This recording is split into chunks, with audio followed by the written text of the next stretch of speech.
Frank turned to me and asked if I wanted to keep going on this trip or fly home early. He said whatever I chose, he and the boys would support me completely. I thought about all the planning Tom and I did for restaurants.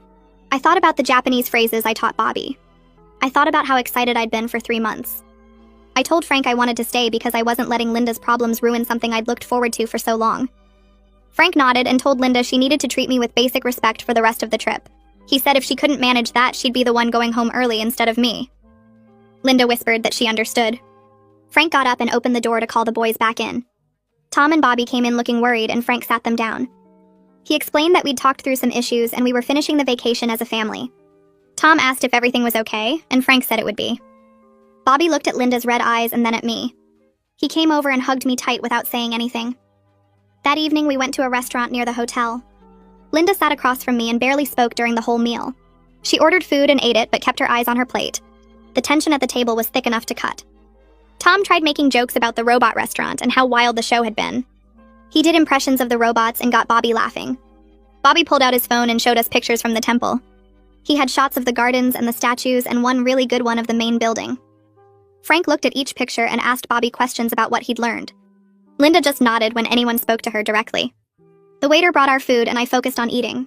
The sushi was amazing, but I couldn't really enjoy it with Linda sitting there looking miserable. Tom kept the conversation going by talking about what we should do tomorrow. He mentioned the Japanese garden we'd planned to visit.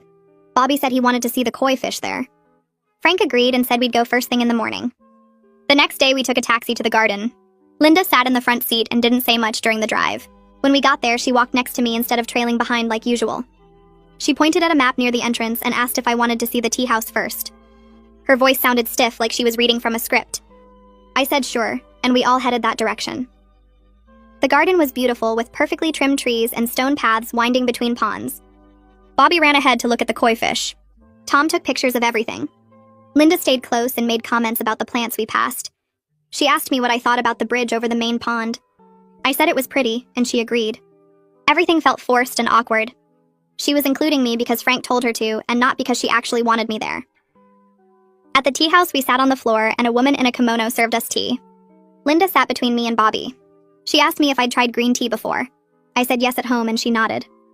The conversation died, and we drank our tea in silence. Tom made a face at the bitter taste, and Bobby laughed at him. Frank smiled, and the tension broke a little bit. We walked through the rest of the garden, and Linda kept making an effort. She'd point things out to me or ask my opinion about which path to take. It all felt like an act, but at least she wasn't pretending I didn't exist anymore. For lunch, Tom and I had picked out a sushi place we'd been excited about. We'd spent hours looking at the menu online and planning what to order. When we sat down, Linda looked at her menu and